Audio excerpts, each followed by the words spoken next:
In the summertime, the branch line station masters enjoy a friendly competition for the most beautiful station on the island of Sodor.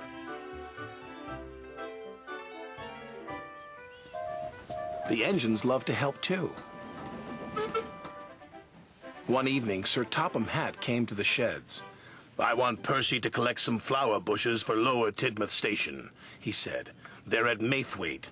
"Maithwaite?" Percy said. Yes, sir," he added nervously. Percy chuffed anxiously through the thickening fog. He doesn't like traveling to Maithwaite at night. The line passes through a junction next to a spooky old quarry mine. Percy hoped the signal at the junction would be green. He didn't want to stop next to the mine, but the signal was red.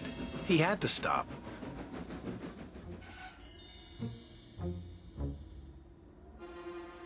Suddenly, he saw something.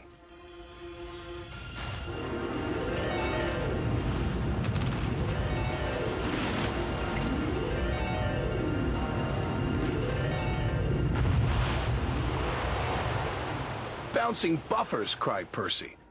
His driver hadn't seen the old chimney sink into the ground. The signal changed. Percy was so scared, he steamed away as fast as he could. The next day, Percy was telling Donald and Douglas about the disappearing chimney. "It's the naughty gnomes," teased Donald. "We fat men with big feet, they make strange things happen," said Douglas. "It's legend. They steal your wheels and filch your funnels." Percy didn't want to believe them, but he wasn't sure. Sir Topham Hatt was waiting for Percy at Dry All Station. "I want you to collect some freight cars from the abandoned mine," he said. Yes, sir," Percy answered, but he really didn't want to go there again. Percy hoped he wouldn't see anything else disappear.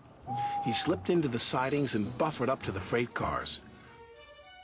"Spooky," stammered Percy.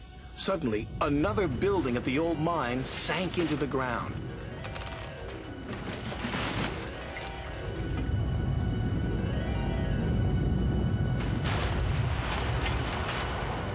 "What was that?" shouted his driver.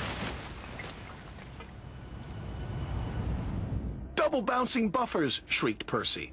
He was so scared, he lurched forward and rammed the freight car. "Naughty gnomes!" cried Percy.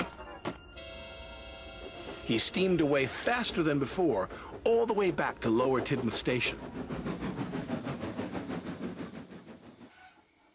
Percy's driver told Sir Topham Hatt what they had seen.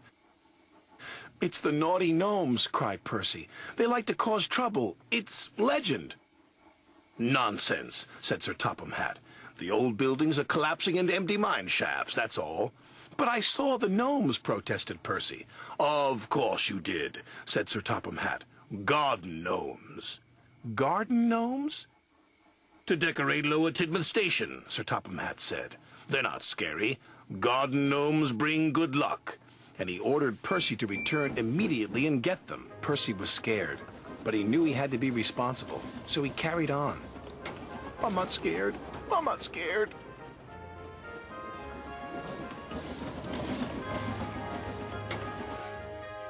He waited for something else spooky to happen, but it didn't.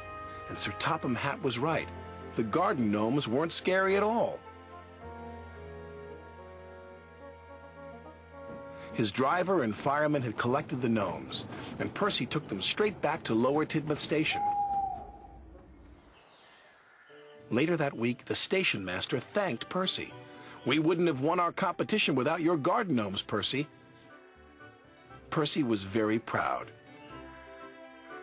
"You were right, sir. Naughty gnomes can be lucky after all."